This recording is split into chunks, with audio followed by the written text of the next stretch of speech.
Amma maarree gooftaan amma kanaa gamte ani qaaluma funyaan baafattus duraani an nafsee teenya uumee nafsee teenya deemu amma ani si arge alaamana ko sa'a nama ko karraa ilmooto bareega bareego tikaa tiksee ko qabeenya ko maroo na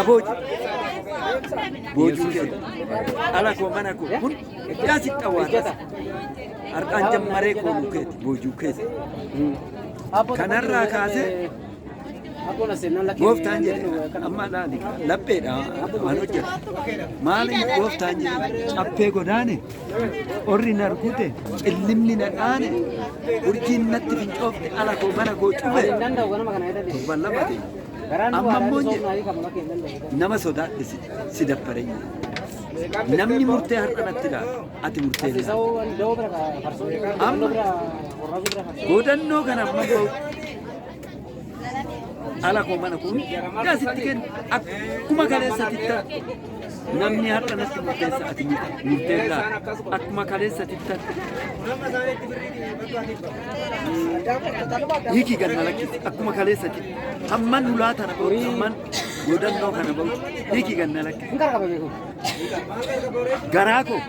sii kenna ilkaan ko arraba ko garaa ko dhugaa kiristoos har'aan jammare wanni tokko cuucitiin handaaqoo akkas yaalaan hin tuqamne amma dirqama kana ba'u aduun godhadhu moon jedha horii jaa torban qala beeki gabbara kormi keessa horii jaa torban qala horii dhiisiti jabanaa gurraatti yoo dhabe ani keetti jabanaa gurraatti hin dhaabu sanii achi dhiiki ganna lakkisan guddaa kana ammani sirna kana ba'uutin jeeni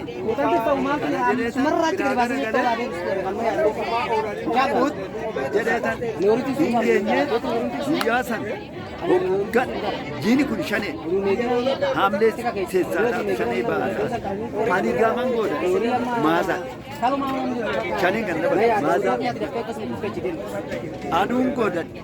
maaramii bultii damii tokko aduu ta'u godhadhee sirna bahee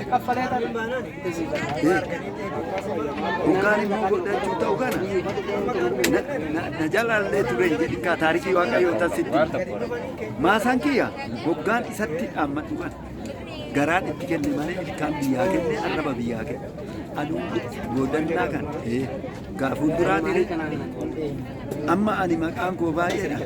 na nyaate diggisii kana diggisee sanyii facaafadhu sanyii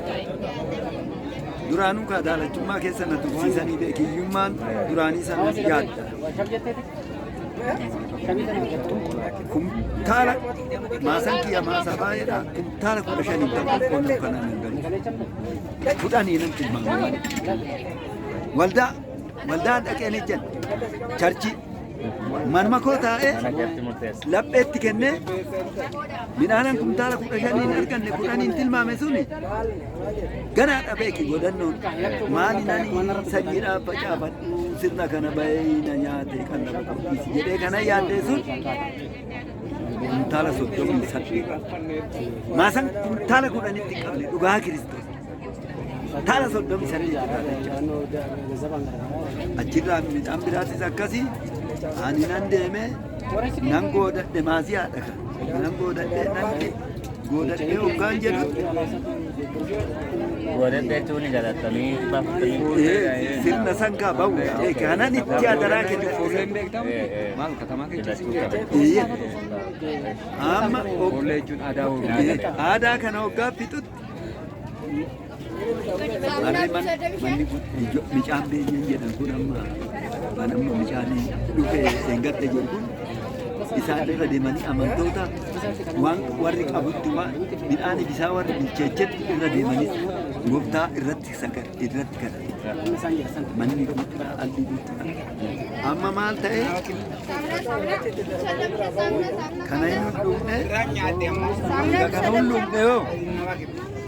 deebi'ee aduu maaramii bultii 21 Gaika amma bitimbuta cufa dubbiin dhume gaa hadaraan ani jedhu isan gahe anni koo akka akkasumatti itti kennetti ida'u malee amma maal ta'e gal maaramitti aduu shaneetti gamii tokko jedhee dhaabbadhee galata gooftaadhaa galchee akka daakaa bishaanii warri daakuu ganna kana ginu afdhabaan itti bu'aati omarraa fudhee itti dabalee har'a ugaa Mana waldaadhaa kakaabu charchiidha kan isa. amma har'arraa kaase itti bahe daalachummaati anarraa qaragee gootaraa godaana'oo keessaa haree yaase injiraan kiisiitii yaa daragee baase ijoolleen hoggaasan barate har'a tokko kun dooktoraan waliin duratti olii gadi ooguyyuu kun teelee keessa ergillee hojjeta ijoollee tuuta banaa baase kinooti nama addaan baase taagalan kana hojjeta. maaliif laphee teettu gaarii jira Namichi birri kuma naa kenne itti sana kaase. maaltu sii hojjeta Atamantiidha isin jedhe Akkana maaliif sammaduu netteenu jirru mana dhugaatii jedhanii dingataa tokkonee garuu ela waan gaarii akkan immoo naan qofan fayyadu fakkeenyaaf kan amma gaafanii kun seerii godhe namni waan baay'ee akka kanaaf jedhee waraabatu murtee umbii guraarati ani achumarra umbii guraarati warra jaarsaa atis naa jira guddaa galatoomii kennu ulfaata.